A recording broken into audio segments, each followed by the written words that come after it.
लोकसभा चुनाव को साधने के लिए तमाम राजनीतिक पार्टियां अपने अपने क्षेत्रों में अपनी पहचान और पकड़ को मजबूत करने में जुट चुकी है। जी हां, भारत एक ऐसा देश जहां पर हर राज्य में अनेकों क्षेत्रीय पार्टियां हैं और वो पार्टियां अपने इलाके में इस कदर मजबूती से सत्ता में हासिल किए हुए हैं कि जिस आधार पर उनके इर्द गिर्द उस इलाके की सत्ता का पूरा सिनेरियो बना रहता है। इसी आधार पर आगामी 2024 के लोकसभा चुनाव को लेकर दो प्रमुख राष्ट्रीय दल भारतीय जनता पार्टी और कांग्रेस पार्टी के बीच कड़ी मशक्कत देखने को मिल रही है। एक तरफ जहां भारतीय जनता पार्टी के शीर्ष नेतृत्व ने यहां पर 2024 के लोकसभा चुनाव को साधने के लिए अयोध्या में भगवान श्री राम के प्राण प्रतिष्ठा का कार्यक्रम जल्द आयोजित करने की एक योजना बनाई, तो दूसरी तरफ इसकी काट निकालने के लिए कांग्रेस पार्टी और इंडिया गठबंधन ने भारत जोड़ो न्याय यात्रा का पैंतरा चला। जी हां, भारत जोड़ो न्याय यात्रा जो कि राहुल गांधी की अगुवाई में चल रही है, मणिपुर के इंफाल से लेकर के महाराष्ट्र के मुंबई तक ये यात्रा तय की जा रही है। ऐसे में तमाम राजनीतिक दल इस इलाके में भी आते हैं जहां से भारत जोड़ो यात्रा गुजरने वाली है। बात कर ली जाए बंगाल की, तो वहां पर ममता बनर्जी काफी मजबूत है। बिहार और यूपी में भी क्षेत्रीय दलों का अच्छा खासा बोलबाला देखने को मिलता रहता है। इसी में कड़ी में आज बात करेंगे यूपी की, और यूपी वो इलाका, वो राज्य जहां से होकर दिल्ली का रास्ता तय किया जाता है। जी हां, 80 लोकसभा की सीटें आती हैं। 80 लोकसभा की सीटों को साधने के लिए भाजपा ने पिछले 10 सालों में अपना जो राजनीतिक सफर है वो उत्तर प्रदेश को गढ़ बनाकर तय किया है।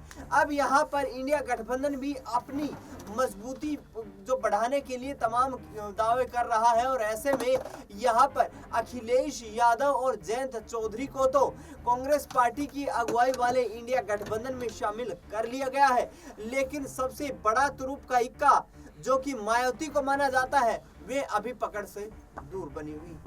आज मायावती की भूमिका पर पश्चिमी यूपी और पूरे यूपी में जिस तरीके से उनका जो पूरा प्रभाव देखने को मिलता है उस पर चर्चा करेंगे। मेरे सहयोगी मेरे साथ अक्सर साथ हैं।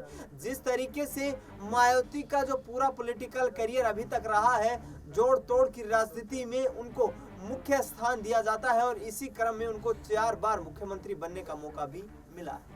नमस्कार, आप देख रहे हैं नेक्स्ट 9 न्यूज और हमारे खास कार्यक्रम देश की हकीकत में आप सभी का स्वागत है। अक्सर पहला सवाल रहेगा मायावती से जुड़ा हुआ। जिस तरीके से इंडिया गठबंधन में अखिलेश यादव और पश्चिमी यूपी में अपना खास प्रभाव रखने वाले जयंत चौधरी तो यहाँ पर शामिल हो चुके हैं, लेकिन मायावती ने अभी अपने पत्ते नहीं खोले हैं। तो क्या मायावती यहाँ पर अंतिम वक्त पर शामिल होती नजर आएंगी? देखिए दिनेश, अब इस बात में मुझे कोई संभावना नजर नहीं आ रही है, क्योंकि देखिए मायावती ने साफ तौर पर ये कह दिया था अपनी जन्मदिन यानी 15 जनवरी वाले दिन जब उन्होंने यहाँ पर प्रेस कॉन्फ्रेंस की थी, साफ तौर पर उन्होंने ये कह दिया था कि मैं चुनावी मैदान में उतरूंगी, बसपा चुनावी मैदान में उतरेगी, जरूर उतरेगी, लेकिन अकेले उतरेगी, ना ही एनडीए के साथ जाएगी, ना ही इंडिया गठबंधन के साथ जाएगी। यानी कि अब ये साफ है कि मायावती इनके साथ नहीं आने वाली है। और जिस तरीके से मायावती का आपने जिक्र किया, तो बता दें कि यूपी की राजनीति में खास तौर पर विधानसभा स्तर पर यूपी में सरकार बनाने में मायावती किंग मेकर की भूमिका अदा पहले भी कर चुकी हैं, और उसके बाद वे खुद भी यहाँ पर बतौर क्वीन सूबे की जिम्मेदारी संभाल चुकी हैं 2007 से 2012 के बीच। लेकिन एक बार फिर से मैं कहूंगा कि 2024 के लोकसभा चुनावों में जो 80 लोकसभा सीटें उत्तर प्रदेश में आती है, जिसमें से 17 सीटें आरक्षित वर्ग के लिए यहाँ पर पहले से ही तय है। जो 17 सीटें हैं, केवल वे ही नहीं बल्कि 80 सीटों में कई ऐसी सीटें हैं उत्तर प्रदेश में लोकसभा की जहां पर अब किंग मेकर की भूमिका एक बार फिर से मायावती अदा करने वाली है। क्योंकि इस बात का अंदाजा आप इस चीज से लगा लीजिए कि 2022 के उत्तर प्रदेश विधानसभा चुनावों में अखिलेश यादव और जयंत चौधरी ने एक साथ चुनाव लड़ा था पश्चिम यूपी में, तो अखिलेश यादव के साथ पूर्वांचल में यहाँ पर सुबह सपा यानी कि ओपी राजभर की पार्टी साथ थी। अब इन तीनों ने मिलकर करीब 125 विधानसभा सीटें उत्तर प्रदेश में जीत ली थी। पिछले 2017 की तुलना की जाए तो दोगुनी से भी ज्यादा लगभग रही थी। ऐसे में आप देख लीजिए कि अगर मायावती का वोट बैंक अगर इस गठबंधन में अगर अखिलेश रालोद और सुभाष के इस गठबंधन में मायावती का वोट बैंक जोड़ दिया जाता तो बीजेपी की 2017 की तुलना में 2022 में उत्तर प्रदेश में जो 50 विधानसभा सीटें घटी वो 50 और घट जाती और बहुमत से नीचे बीजेपी आ जाती। तो निश्चित तौर पर इस बात में कोई दोहराई मुझे अभी भी नहीं नजर आती। बिल्कुल। ऐसे में मायावती अगर अभी भी साथ आ जाती है तो निश्चित तौर पर बीजेपी की चिंताएं बढ़ेगी, लेकिन मायावती साथ आती नजर बिल्कुल नहीं आ रही है। दूसरी तरफ बात कर ली जाए समाजवादी पार्टी की, अखिलेश यादव, इससे पहले उनके पिता स्वर्गीय मुलायम सिंह यादव काफी एक अच्छा जो खासा पकड़ उनकी देखी जाती है यूपी की राजनीति में, इंडिया गठबंधन में शामिल हो चुके हैं। सीट शेयरिंग के लिए समाजवादी पार्टी ने 5 सदस्यों की एक कमेटी बना दी है जो कि कांग्रेस हाईकमान से इस मुद्दे पर बात करेगी। लेकिन अक्सर अगला सवाल जो है सीट शेयरिंग के मुद्दे पर रहने वाला है। यदि मायावती को यहाँ पर शामिल कर लिया जाता है तो फिर 4 बड़ी पार्टियां यूपी में शामिल हो जाएंगी और यहाँ से सीट शेयरिंग को लेकर क्या अखिलेश यादव और मायावती सैक्रिफाइस करते हुए नजर आएंगे, जिस आधार पर कांग्रेस पार्टी इस पूरे कैंपेन को लीड कर रही है।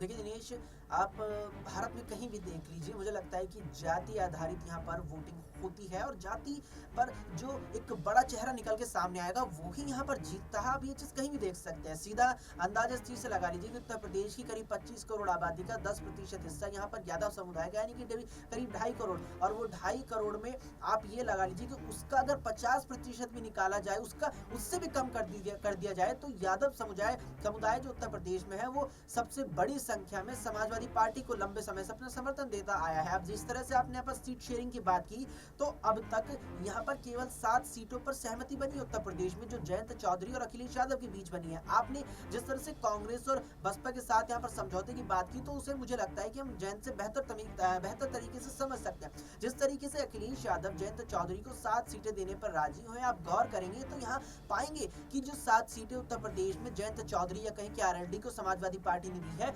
उसमें सभी की सभी सीटें ऐसी है जहां पर जाट और गुर्जर वोट बैंक बड़ी भूमिका अदा करता है। चाहे आप यहाँ पर मुजफ्फरनगर लोकसभा सीट की बात करिए, बागपत लोकसभा सीट की बात करें, मथुरा की बात करें आप यहाँ पर, या अन्य किसी लोकसभा सीट की बात करें जो यहाँ पर साझे समझौते से जयंत के पास आ गई है, वहां पर जाट और गुर्जर यहाँ पर निर्णायक भूमिका अदा करते हैं।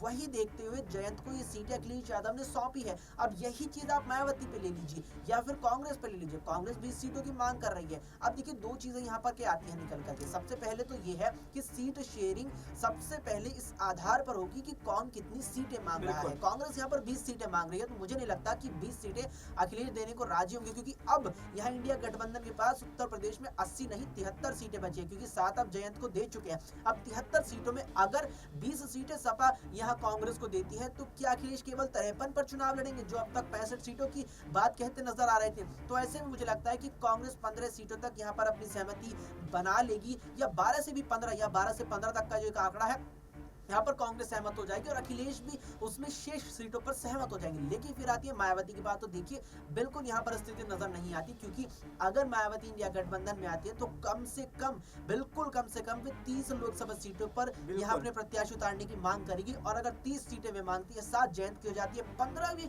आप आम एक औसत लेकर के कांग्रेस की लगा लीजिए तो इस हिसाब से 52 सीटें बैठ जाती है और अखिलेश के पास क्या बचा, महज 28 सीटें। तो यहाँ पर अखिलेश यादव इसी वजह से मायावती को लेकर इंडिया गठबंधन की बीती दिसंबर की 19 तारीख की बैठक में साफ कर चुके हैं राहुल गांधी के सामने कि मायावती आती है तो हम अपना कोई और विकल्प तलाश लेंगे।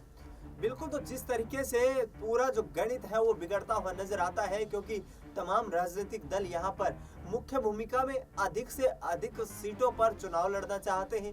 दूसरी तरफ यदि जीत दर्ज करने की बात है तो 2019 के लोकसभा चुनाव में जिस वक्त कांग्रेस पार्टी, समाजवादी पार्टी और उसके साथ साथ मिलकर बसपा ने चुनाव लड़ा था तो बसपा ने उस वक्त 10 सीटों पर जीत दर्ज की थी।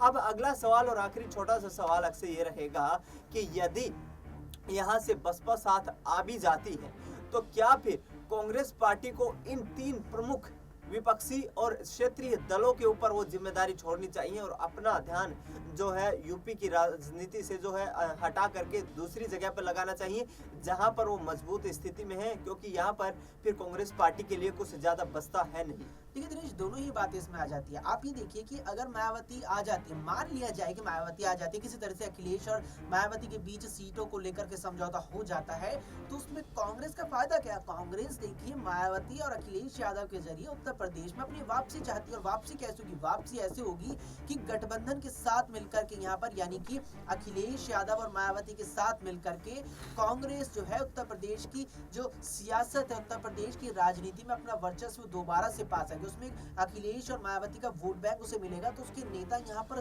कुर्सियों पर काबिज होंगे, चाहे विधानसभा की कुर्सियां हो, उस पर विधानसभा की सीटें हो, चाहे यहाँ लोकसभा की सीटें हो। ऐसे में अगर कांग्रेस पीछे हट जाती है, अगर कांग्रेस जैसे कि आपने कहा कि क्षेत्रीय दलों चाहे बसपा हो सपा इन दोनों पर छोड़कर पीछे हट जाती है, तो कांग्रेस को फायदा ही क्या होगा? इसीलिए यहाँ पर इस नजरिए से भी देखा जाए तो भी मुश्किल ये जो पूरा समीकरण है ये नजर आ रहा है।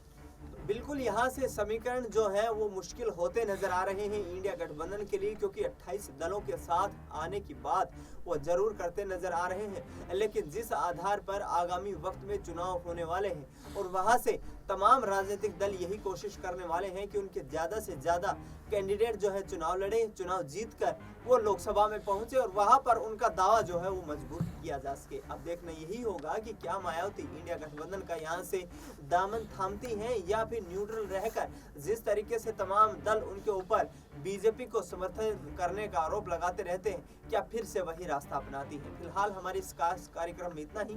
देश दुनिया की तमाम बड़ी खबरों के लिए आप देखते रहिए नेक्स्ट 9 न्यूज़।